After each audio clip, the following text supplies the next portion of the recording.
Yo, Jiro lupat. Untukmu cepat.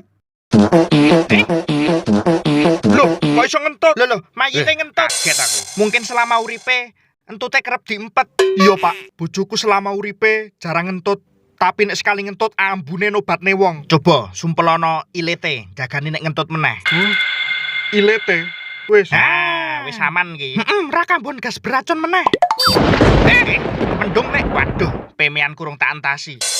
Wis ngene ae, Kang. Ngubure sesuk wae. Ki lebokno kulkas sik. Kulkas matamu kuwi, mbok kira bojoku pindang, Pindang sekilo piro saiki? Loh, piye to Pak Ustad ki? Piye ki Pak Ustad? Selak batang malah nyang-nyangan pindang. Sik to. Tukokno sekilo ya sesuk. Yo tel. Yo, diangkat yo. Oke Pak Ustad. Gelem nukokne sekilo, yo tak angkat. Nek ra gelem yo ra tak angkat. Ngentut meneh. Sumpene jebol. Waduh.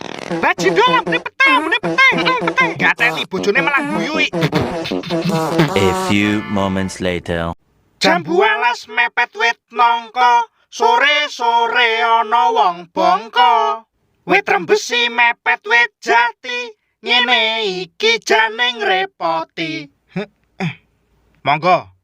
Langsung di unboxing wae misteri boke. Wah, isine lontong Pak Ustad. Angkat lontongnya. Lontongnya abot banget. Abot. Coba meneh. Yo.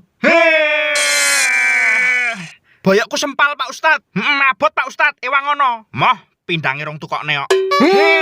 Abote lontong misteri box iki abot tenan. Iki abot. Mergo selama uripe dijaluki 100 juta we abot. Bener. Mung dijaluki 100 juta we angel. A few moments later. Tulung ketoken kerondone, Pak. Ben iso mlebu liang lahat. Yo tak jajale. Icrit. Ora iso diketok, Pak. Waduh, kakean dosa iki. Makane angel ngubure. Coba dongakno Pak Ustad, ben gampang ngubure. Moh urung ditukokne pindang kok ngakon-ngakon dongakne.